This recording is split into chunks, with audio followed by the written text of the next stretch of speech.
Wala pa po in particular, pero inaaral po namin, kaya po yung mga ibang mga sinasabi nating fake news ay atin pong sinasagot hanggat sa makakaya natin.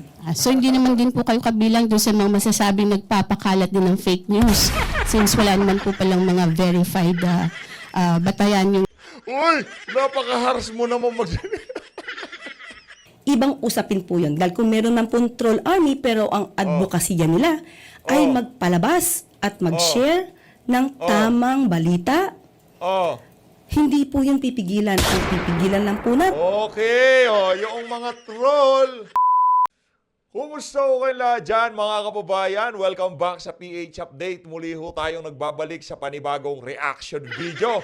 At dito sa video na to, noon ho palang mga nakalipas na panahon, itong si Ate Claire, binanatan ho niya itong si Larry Gadon. At itong si Larry Gadon naman, meron din ho siyang banat dahil marami hong kumakalat na ngayong mga panahon na to, ang dumi-dumi na daw ho dyan sa Boracay. Ano ba kayo sa DENR na ho kayo nagtatrabaho? At upagin nyo, yung mga nagugutom na kababayan natin, yung mga naghihirap na kababayan natin. Pigilan nyo ho yan ha. Ngayon ho kasi, balita natin, wala na naman hong disiplina. Diyan sa Boracay. Yung mga problema na rinisolba nitong si dating Pangulong Rodrigo Duterte, nagbalikan. Huwag mo kaming paandaran na kesyo itong mga na to, algae ho yan algae. Yung kulay green na yan, yan ho ay resulta ng mataas na level ng bakterya sa tubig. Pag nagtatrabaho na kayo sa DENR, pagka naglabas ng resulta ang DENR sa pagtitest ng mga tubig dyan, doon ho tayo maniwala. Pero dito sa mga banat na to nila, doon ako panibagong pambubudol na naman ho ito. Ito ang hirap dito sa administrasyon na to. Lahat ho ng sinasabi nila ngayong mga panahon na to, wala ho talagang kapani-paniwala, no?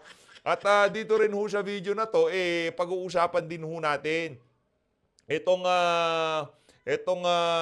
presko nitong si Claire dahil dito sa iskandalong kinasasangkutan nitong bagong PCO secretary, itong si Jay Ruiz. Ako po, yan na nga ba sinasabi natin? Para daw hong tumama sa loto. Nakakuha daw ho yan, bago daw maging PCO secretary, nakakuha daw ng 202 million na kontrata sa PCSO.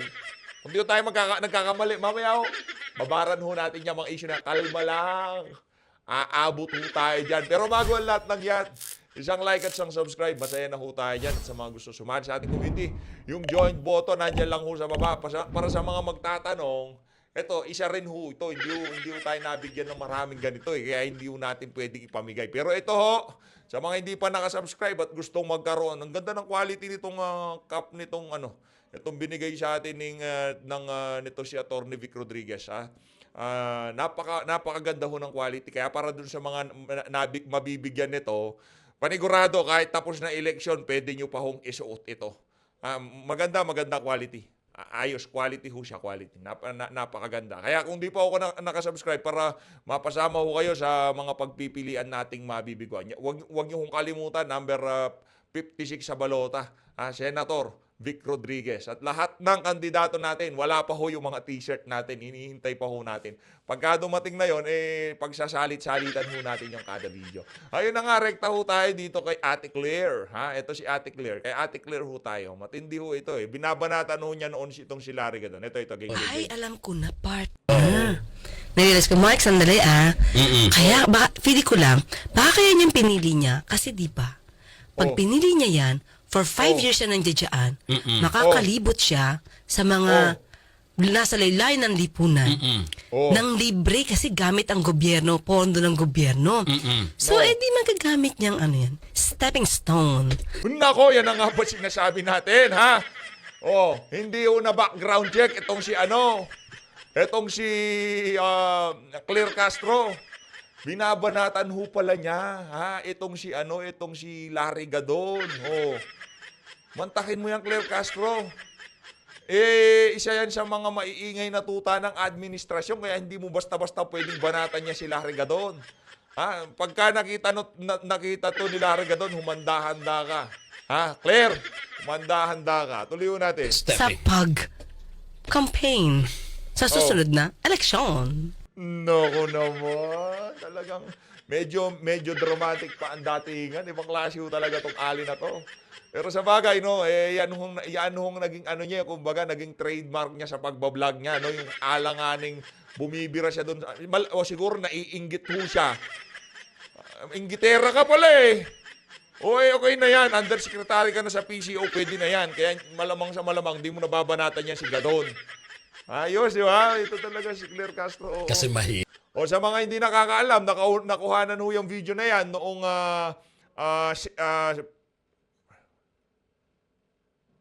June 27, 2023 ho. June 27, 2023. Medyo pumipitik itong si Claire Castro noong itinalaga bilang poverty alleviation itong si Larry Gadon. Pero ngayon, BFF na ho sila. BFF. Diba? Alam niyo yung mga marites sa kanto, yan. Kaya walang lumalabas na matino dyan sa PCO. Kasi yung na-hire ho nila, yung mga tipong hindi na dapat sagutin, sinasagot pa niya. Yung tipong, ang tanong para dito kay J. Ruiz, para makapagbida-bida siya, pati siya sasagot. Tandaan nyo ha, ang pwedeng ibigay ni Secretary Larry Gadon ay hindi galing sa bulsa niya. Galing yan sa pera ng bayan. Yan, naku, binanatan ho niya. Binanatan ho niya yung mga nasa alyansa ng mga mambubudol. Ibig sabihin, alam nyo na ho, yung ipinamimigay nilang ayuda, mapaakap, mapatupad, mapaporfish, hindi ho galing sa bulsa nila yan. Base ho dito kay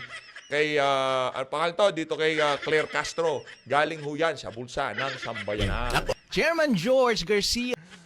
Ito, na ano ho tayo. Mamaya ka na, sir. Dito muna tayo kay Attorney Larry G. Matindi ho. Ito, gang!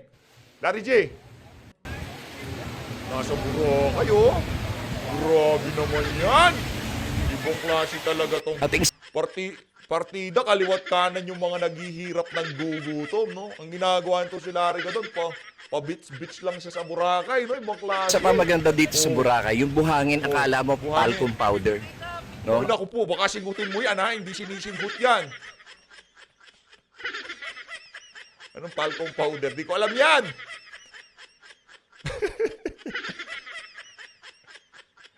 At hindi siya masakit sa paa. Wag mong dadalhin dyan si Marcos Jr., ha? At saka yan si Lisa. Hindi sinisinggut. Kahit na Oo, Pino yan at maputi. Pero wag niyong ilalagay mainit sa na ilong, ha? mainit na, pwede ka maglakad nang hindi ka mapapasok. Yan. Welcome to Boracay. Punta na kayo dito sa Boracay. Let's support local tourism. Huwag kayong maniwala na Yan na, malinaw, ha? Magiging DENR na ho siya. Kung kanina binabanatan siya nitong si Claire Castro, ngayon magiging environmentalist ho muna itong si Larry Gadon. Forget yung mga poverty, hindi yan trabaho nito si Larry Gadon. Trabaho niya sa tourism. Tourism mo kasi talaga yan. Hindi sa tourism mo yan si Larry Gadon. Hindi naman ho siya sa poverty alleviation. mga tubig sa Boracay ay marumi dahil kasi nakikita nyo kulay green. Yang lumot na yan ay Nilumot yan, algae yan. hindi dumi yan, kundi yan ay galing sa Alam nyo, nung sinara yung Boracay, noong re-rehabilitate ng Duterte administration, kahit tag-araw, tag-ulan, di ho nagkakaroon ng ganyan. Kasi yung mga jebs noong mga panahon na yon, kasi merong certain distance, yung mga pipeline na pinaglalabasan ng mga poops, yung mga jebs ng mga guests dyan, medyo malapit sa shoreline. Ngayon, pagka umalon, naaamoy ho nila, amoy jebs. Ang mangyayari ho nun, tataas yung bacteria level ng tubig. Ang magiging resulta ho, dadami yung algae. Hindi natin alam, algae o plankton, no? Kung ano pa ba yung mga yan. Nakalimutan na natin tao, pero nabasa ho natin noon yun. Nakalimutan na natin. Pero ganun ho nangyayari. Pagka tumaas yung bacteria level ng tubig, nagkakaroon ho ng ganyan, yung kulay green-green na yan. Kaya kailangan, yung tourism natin, naku, alagaan nyo yan. Rehabilitate na ng dagdang administrasyon bago kayo dumating, linis-linis ng Boracay. Ngayon, amoy jebs na naman daw. Anak ng tokwa, wag naman hong ganyan. laot dahil na kapag summer ay tumutubo yung mga lumot doon sa mga coral reefs. At Ano ba trabaho mo, Larry Gadon? Ba't nandyan ka? Daming naghihirap, daming nagugutom, inaatupag mo yung lumot sa Boracay. Anak ng tokwa, ibang klase. yan ay inaanod dito sa Pampang. Kaya hindi naman yan marumi. No, bata pa ako elementary at saka high school. Oh. Pabalik-balik na ako dito sa Boracay. Wow, merong yayamanin. Tayo ilang beses na po tayo nakapunta dyan. Nung una, linibre tayo. Pangalawa, 2 beses pa lang ako nakapunta dyan eh. Ibig sabihin talagang mayaman itong mga gadon na to. Taga-suporta ba naman ng mga Marcos, di ba? Ngayong mga panahon ho na to, kahit mag-around the world dyan si Larry Gadon, caring-carry lang ho yung mama na yan. Habang kasi ang barometer ng success ng kanyang opisina, yung poverty alleviation, presidential advisor, ang barometer ho, pagka dumadami nagugutom, mas nagiging effective yang si Larry Gadon. Pagka maraming naghihirap nagugutom, mas nagiging effective. Yan ho talaga trabaho niya eh. Since ganito na talaga dito pag summer. Hindi. Isa yan yung sa mga dahilan kung bakit sinara noong mga panahon ni Tatay Digong. Maliligo ka ba dyan? Pagka humangin, amoy jeep. Sige nga, sumisid ka dyan. Kung talaga malinis, sumisid ka Tuyo pa nga buhok mo eh. Di ka pa nga nakapaglublob eh. Kasi alam mo, may diferensya pagka ganyan. Saan ho kayo nakakita ng beach? Yung mga virgin beach kung tawagin. Yung di masyadong napupuntahan ng mga tao. Di ho kayo makakakita ng ganyang senaryo. Sino na yung mga nagkuron dyan? Yung mga pulo-pulo, yung mga isla-isla, di ba? Wala ho tayong nakitang lumot-lumot na ganyan. Puro puting buhangin lang. Ibig sabihin, walang jebs. Walang duming na itatangay sa dalampasigan kaya hindi nagkakaroon ng ganyan. Ito talaga larga doon, binubola mo na naman kami. Na, no? Kaya even before the rehabilitation, Tama, bahala ka dyan. Dami mong trabaho, daming naghihirap. Beach, ini-encourage mo mag-travel yung mga tao. Walang pagta-travel. Maraming mahirap eh.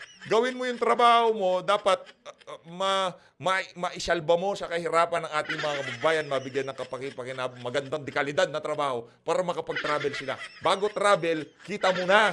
So, talaga, hindi mo alam pagsunod-sunurin. Priority, Brad, priority. Mindset ba? Mindset. Noong una mo kasi lakwatse hindi naman nakatira sa Malacanang yung mga kababayan natin. Travel. Huwag kita dyan. Dito na ho tayo. Ito na. Dito na ho ba tayo kay Sir? Dito na ho ba tayo kay Sir? Matindi ho ito eh. Kumbaga, isa ho ito sa mga kumbaga, ito ho yung pinakamalaking dagok ngayong mga panahon na to. Diyan sa Comelec, itong mga pinakawalan, itong si Attorney Harold. Mamaya na siguro itong si Attorney Harold. Dito ho muna tayo. Pagka na-board ho tayo dito kay Aling Claire, punta tayo dun. Dito muna tayo kay Aling Claire. Maganda ho yung tanungan dito eh. Yung nabisto, yung PCO secretary, bago maging PCO secretary, tumanggap ng napakalaking kontrata sa isang conflict of interest. Anak ng toko. Ngayon, nagdadivest daw siya. Nung una sinasabi, hindi siya kasali. Ngayon, nagdadivest na siya. Kaya nalilito na ang mga kababayan natin. Hindi natin malaman kung ano mga papaniwalaan natin sa mga sinasabi nitong Ali na to. Ang problema ko kasi dito kay Claire Castro, ito. Pakinggan nyo na lang mga kababayan. Ma'am, on another matter lang po. Ma'am, meron pong report na isang media company kung saan isa sa co-founder, si Jay Ruiz, ang nakakuha ng 206 million na halaga ng kontrata mula sa Sorry stand corrected. Di pala 202. 206 million na kontrata. PCSO. Sa PCSO. Marami eh. Tubong lugaw, paldong-paldo pala tong si Jay Ruiz bago maging PCO secretary. 206 million na kontrata. Ilang buwan bago po siya maging PCO secretary, hindi pa po ba nagda-divest si Secretary Jay? Meron, ang batas naman po natin ay allowed po, no, mag-divest ng shares or interest sa anumang kumpanya na pag-aari niya within 60 days from the time na siya ay nag-assume ng position. So, yan po ay parating na po at alam naman po niya yung batas at lahat po naman ng gagawin natin dito ay dapat naaayon sa batas. Thank you, ma'am. Hindi, nabisto. Kumalat, kaya ngayon sumasagot kayo. Talagang si Claire, oo. Aling Claire, wag na tayo magbulahan dito, pero medyo na siya, medyo kumakalma na siya, no? Kasi pagpasok niya, para ho siyang ipu-ipo, lahat sinasagot niya, lahat kalaban niya. Diba? Pagpasok niya sa PCO, lahat, sige, tanongin niyo ko, sasagutin ko lahat yan, mga buwisit kayo. Diba? Ganun ho datingan niya Maya-maya, kakalma naman ho pala siya. Okay? Clay Perdilla, PTV4.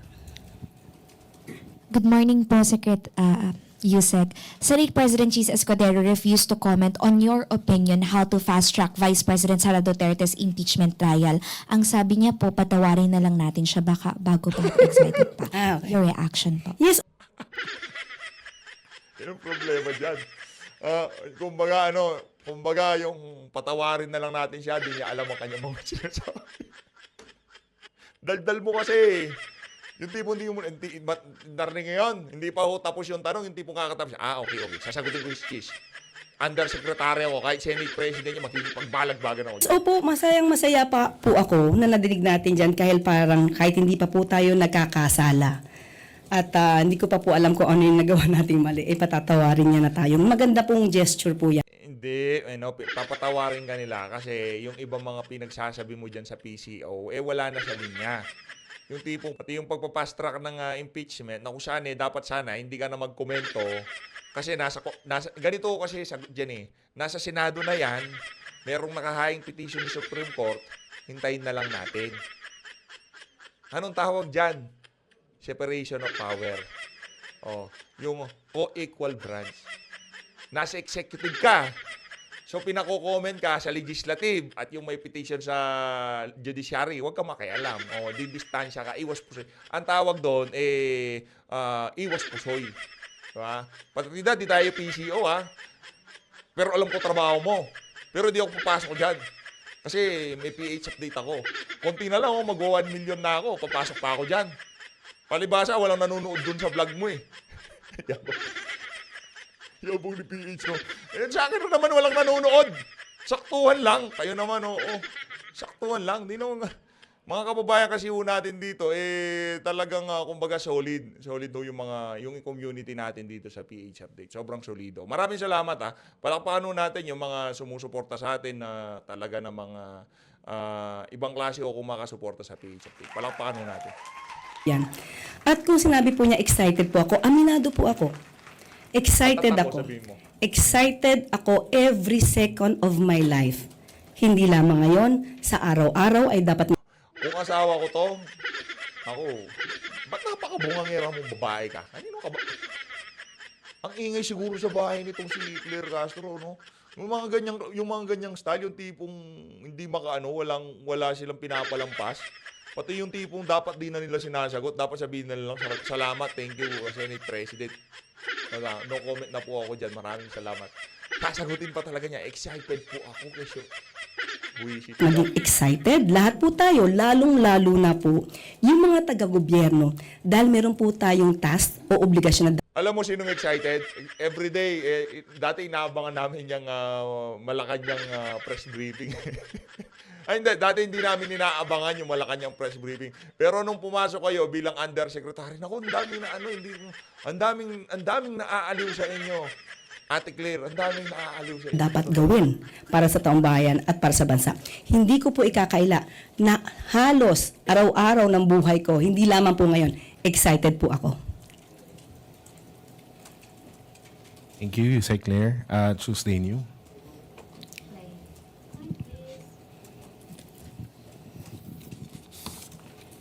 Good morning, Yusek Claire. Last week po iniharap po sa amin dito ni DILG Secretary John Vic Remulla ang pambansang pulisya, especially yung anti-kidnapping group, si Colonel Elmer Ragay. Hanggang sa ngayon, hindi pa rin nasasagot yung mga katanungan ng ating mga kababayan diyan sa nangyaring kidnapping na yan. Sa totoo lang, pero lampasan na natin yan. Rekta na, na yan, kumbaga, para sa ating case close na yan, do hindi pa rin hindi, kasi pagka, napakalaki kasing accomplishment yan. Foreign national, dinukot, ngayon, nahuli. Ang tanong, nasaan yung mga dumukot? Ibinigay ang ransom? Kasi nakita na lang yung bata, naglalakad Tapos pinalabas na ng rescue. Ang importante, naligtas yung bata. Yung mga salarin, malamang na hindi nahuli. Hindi nahuli ang mga yan. O ginurgur nila on the spot. Di natin alam. Hindi nila pinakita Hindi nila, o kung hinahuli man yan, talagang gurgur sigurado inabot niya. Mantakay, putulin nyo ba naman hinliliit? Doon sa isa na yun, magkakasundo kami nitong si John Vic. Yung mga ganong klaseng tao, para mapakita lang na buhay ang bata, puputulin nyo yung iniliit. doon talaga tayo ng lumo. Ganito na estado ng bansa natin, ganitong klaseng mga kriminal na, yung tipong mga halang na talaga mga kaluluwa nila hindi natin malaman saan nila nahuhugot yung mga ganong klaseng ideya, 'di ba? Tapos siniptay nila yung dito nung kawawa. Lumabas po nitong weekend from PNP na hindi naman daw po pala anti-kidnapping group ang nakapag-rescue doon sa 14-year-old na foreign national na bata, kundi ibang grupo. Hindi po kaya nabigyan ng fake news si Secretary Remulla na siya naman niyang naibahagi din o nai-report kay Presidente. Dahil iba nga po yung lumalabas na balita ngayon. Eventually, parang ang may third party raw po na mayroong partisipasyon, kaya po napalaya yung bata. Okay. As of now, kung yan po ang nababalita, titignan po natin, i-verify po natin kung ano po talaga ang katotohanan dito. Kung ano man po ang katotohanan, manggagaling din po yan sa amin. I-confirm lang po natin kay Secretary John Vic Remulla para po mas detalye ang ating pagsagot. Ganyan yung mga litanya mo, madam. Ganyan. Yung mga play safe. Punta na po tayo dito kay Ian Veneracion. Ian Veneracion, tama, di ba? Ito, maganda to. Sige, ano yung natin? Yusek, kanina po nabanggit ni Acting Secretary J. Ruiz na I'm here po. Ang layo na tingin ko. Na kailangan po pag-aaralan yung pagkakaroon ng regulatory body sa social media para maiwasan po malabanan yung mga fake news.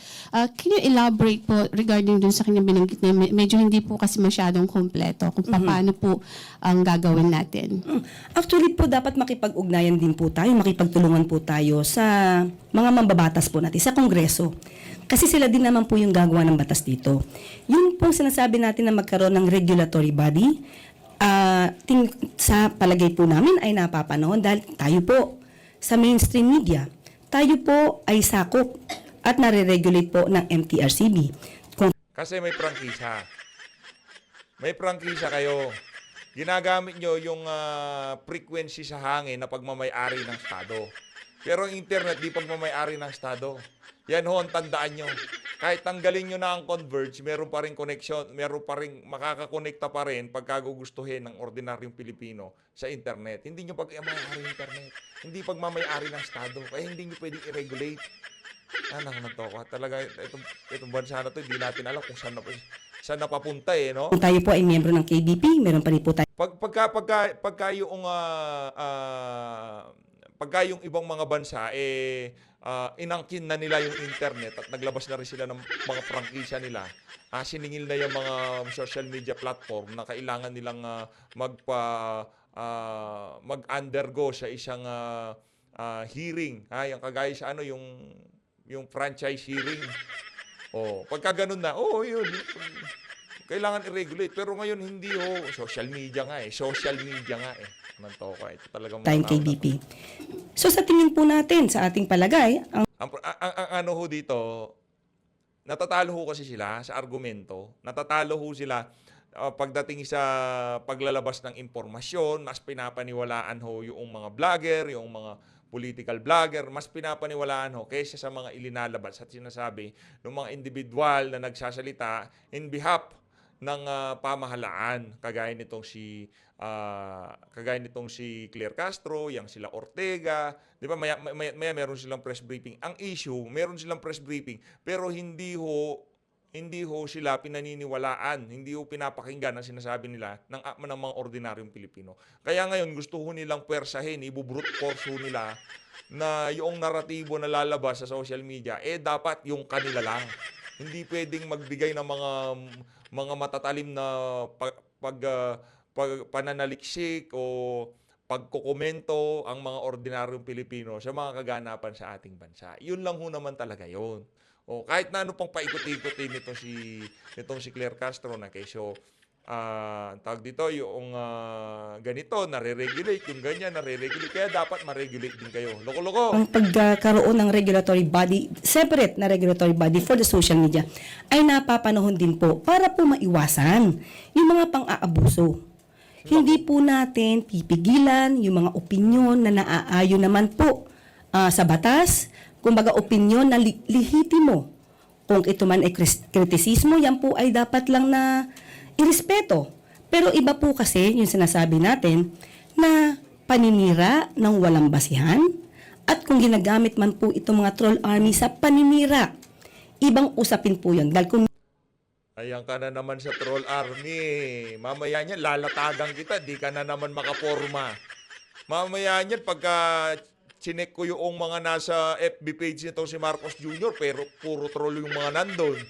Yan ka na naman, nag-uumpisa ka na meron naman. ng pong troll army pero ang advokasya nila ay magpalabas at mag-share ng tamang balita.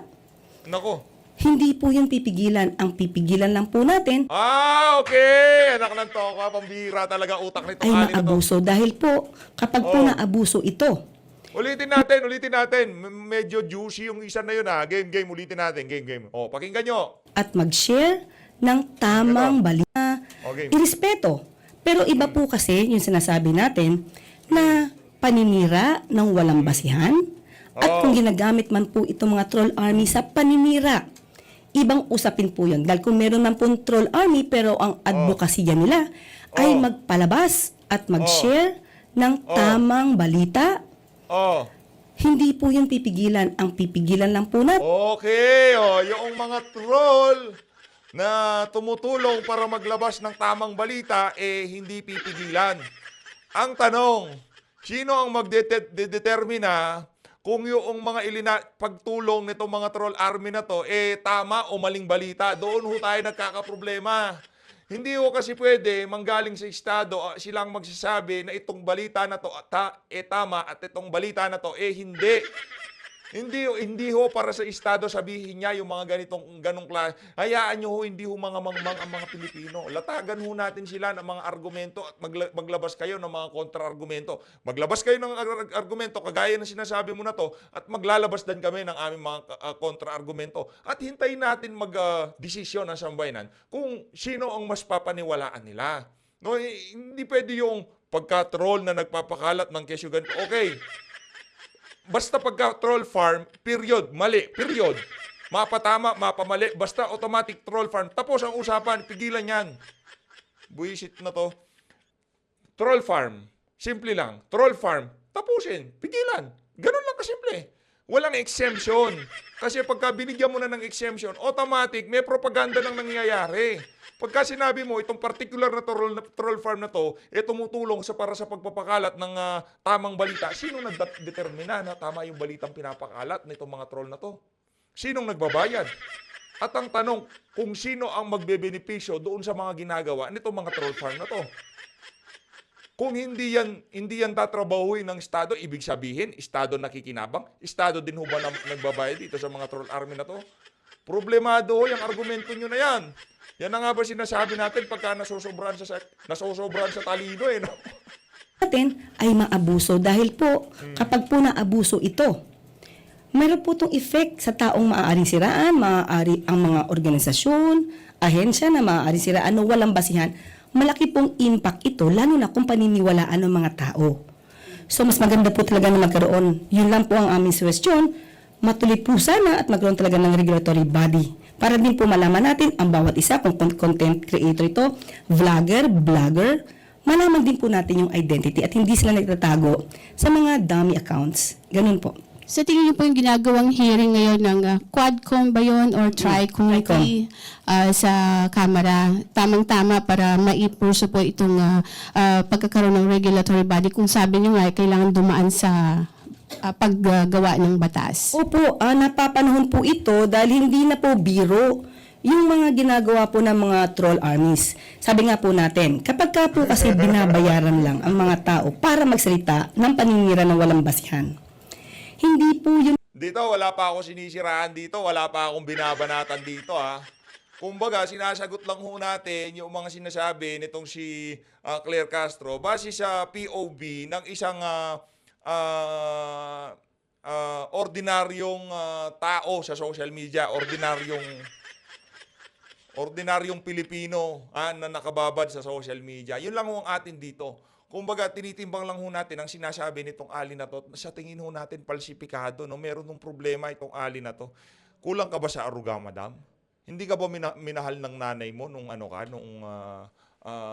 nung medyo bata-bata ka? Hindi na ho ba kayo nag-date ng asawa nyo? Kaya ganyan ho kayo sa social media? Anak ng toka. Isa-ayusin nyo ho buhay nyo, Aling Claire, ha? Freedom of expression. Kasi binubulungan lang sila nung taong nagpapasweldo o Sa tingin mo ba sa lahat ng sinabi ko na to, meron nagbubulong sa akin? Sa tingin nyo ba, lahat ng yon nakasulat lahat ng sinabi natin na yon? Ibang, galing ko naman magmemorya. Anak ng toka, ibang klase ka, madam, matindi ka. At yung mga manunood, alam mo nila pagka peke ka. Alam nila pagka totoo ka. Alam nila pagka may pakay ka lang. Alam nila pagka sumasakay ka sa isang politiko. Alam mo nila yan. At yung iba naman talagang mga kababayan natin, nabubola naman talaga. nagbabayad sa kanila. So kakaiba po yun sa tinatawag nating freedom of expression. Ma'am, ano lang po, since medyo baka matagalan pa po kung magkaroon ng batas, hintayin natin. Ano po yung mga immediate na mga plano ng PCO para malabanan ito? Ito, nung panahon ni Tatay Digong, ganda mo na, te, ha. Tagal na natin di nagkikita. Tumaba ka na. Dati, payat-payat mo lang, eh. Panahon ni Tatay Digong, di ba? Mga tropa natin dati yan, eh. I mean, tropa lagi, gumagawa tayo ng reaction video. Nakikita natin mga pagmumukha na yan, mga peslak nila. Hindi naman ganyan, eh. Ngayon, ang gaganda ng lightings nyo dyan. Dati, panahon ni Tatay Digong, medyo madilim dyan, eh. Hindi ganyang complexion ng mga yan. Ngayon, napakagaganda nila, oh. Para ho sila nagpo-photoshoot. Ganda ng lighting. Meron na po ba tayong mga Kaso problema, puro lightings lang sila, no? Walang nangyayari. Pambira talaga. ebidensya, mga documented na magpapatotoong itong mga vloggers na ito, itong particular na lumalabas sa document, talaga pong mga troll armies ito, mga fake news lamang yung kanilang Sinasabi. ginagawa at sinasabi. Actually, syempre po, bago po tayo magbintang, alam naman natin, we have to presume them innocent until proven guilty. So, ang bawat isa po, kumbaga, i-verify muna po yan bago sa ating sabihin, ay, parte ka ng troll army. Kasi, wala pa po tayong batas patungkol sa sinasabing troll army. Ito lang ay mere description kung paano yung kanilang ginagawa. So, pagka po na-verify, let's say po, tayo nagsasalita dito, at sandamakmak na po ang kumakalaban, at nagpapakita at nagba-viral na mali. Mapapansin niyo po, kahit yung ibang mga organisasyon ay nagka-fact. Anong tingin yung mga Pilipino, mga bobo? Nagbabiral na mali, pinapaniwalaan pa. Pagka nagbabiral, siguro, mas maigi na, nagbabiral, anong meron? Sige nga, baka tama sinasabi nitong si Kuya. Di ba pwedeng ganon? Pagka nagbabiral at hindi ayon sa naratibo nyo, peki na kagad. Ganon na lang tayo ngayon dito sa bansa na to. Pagka hindi naka-inline sa mga kabalbalan nyo, sa mga kalokohan nyo, fake news na agad, ganon. Ako, itong si Ate Claire. Check. So kung kakayanin po ng ibang mga pribadong ahensya or korporasyon na magkaroon at magsagawa ng fact-checking, ganun din po ang gagawin ng PCO. Pipilitin po nating maayos po yan at mas isagawa na maayos. So far po wala pa kayong na-verify na masabi na ito talaga ay nagpapakalat ng fake news, troll army po itong mga ito. Wala pa po in particular pero inaaral po namin kaya po yung mga ibang mga sinasabi nating fake news ay atin pong sinasagot hanggat sa makakaya natin. So hindi naman din po kayo kabilang doon sa mga masasabing nagpapakalat din ng fake news since wala naman po palang mga verified batayan yung... Uy! Napaka-harsh mo naman binalikan no? O so, hindi kayo kasama dun sa mga nagpapakalat ng fake news. Pambira, kalma lang yung ate. mga sinasabi. Ganito po yan. Pag sinabi po nating fake news, alam niyo po na meron na kayong naging basihan. Fake news, alam na natin kasi may dokumento. Halimbawa, sinabi ko po, si Miss Pia ay dalaga. When in fact, there's a record na she's married. So, sinabi ko, dalaga yan. Is that fake news? Of course, kasi may batayan. So, bago naman po namin sabihin na fake news, dapat meron po kaming batayan.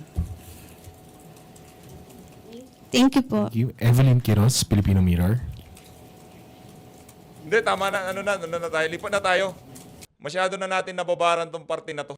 Ito matindi ho, ito matindi. Kay Ivan Ivan Mayrina, GMA7. Ivan. Yusek, Malupit. I understand you Malagbag mentioned to, that malagbag. Secretary Ruiz has 60 days to divest upon assumption to office.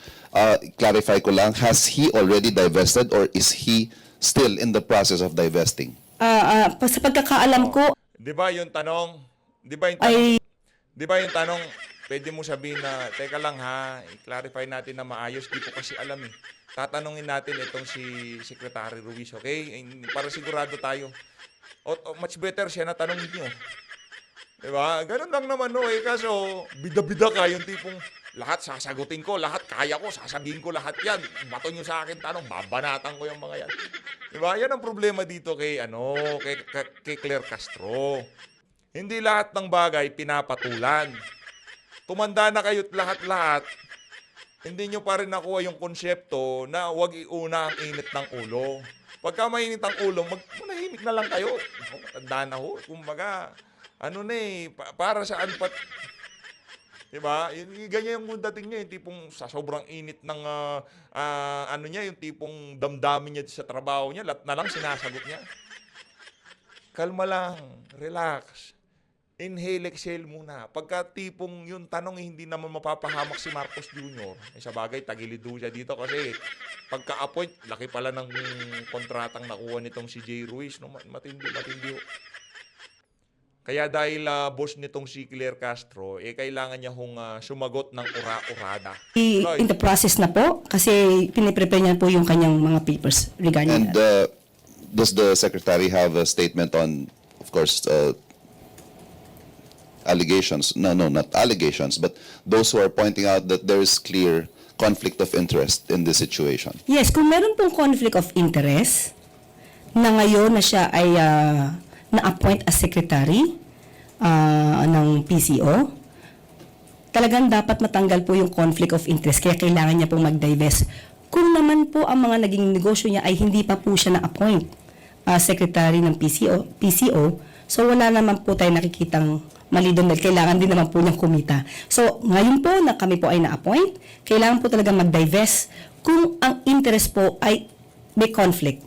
So, kailangan po talaga mag-divest. In a chance Talaga? interview this morning, binanggit din ni Secretary Ruiz na may binabanggit po siyang leakages Nako. dito sa Presidential Communications Office. What can you tell us about these leakages, intrigues, and how does he intend to get to the bottom of this and respond to it?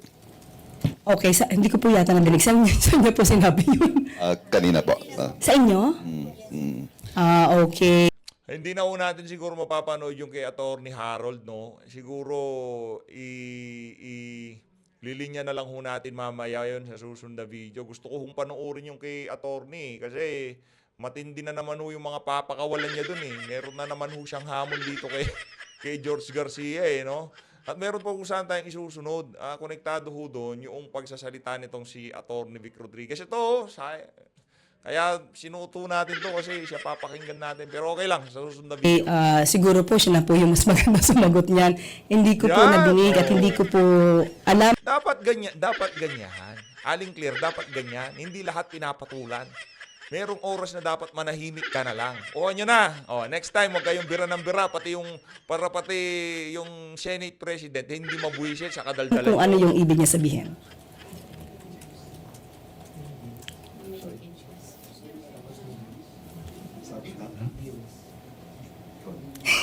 Alexis Romero, Philippine Star. So for the record, Yusek, do you know the status of the supposed deals involving the company of the secretary in government Hindi na sa'yo kailangan mo contracts? sagutin. Wala Hindi po ka dyan. akong particular na alam. Especially kung ito naman ay nagawa bago siya na appoint.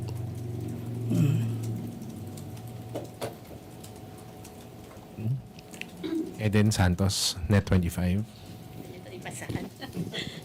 Balik lang po ako dun sa heat index sa USEC.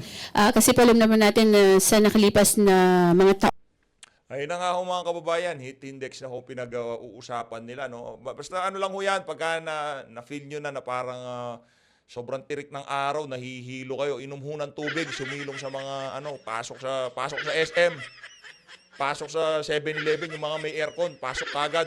tapos inom ng tubig, ha?